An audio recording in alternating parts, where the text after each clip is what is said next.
Today's 5 Things You Need to Know is brought to you by Power Credit Union, proudly serving Southern Colorado. Hello, I'm Andy Cohen. Today is Sunday, January 3rd, and this is a News 5 update. The Southern Colorado restaurants will be allowed to reopen their dining rooms starting tomorrow. The state will lower COVID restrictions from level red to orange thanks to declining virus activity statewide.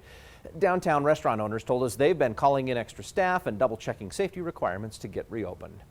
OSHA says it's received more than 48,000 pandemic-related complaints through December the 10th nationwide. They've performed about 2,000 inspections based on those complaints.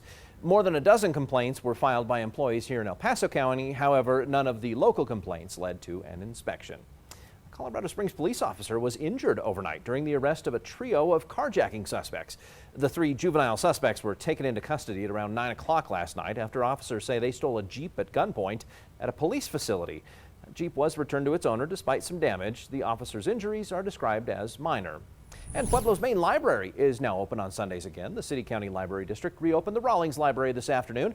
The district had closed that location on Sundays for the past few months because of the regular weekend protests that had been happening at the Christopher Columbus Memorial. Alan?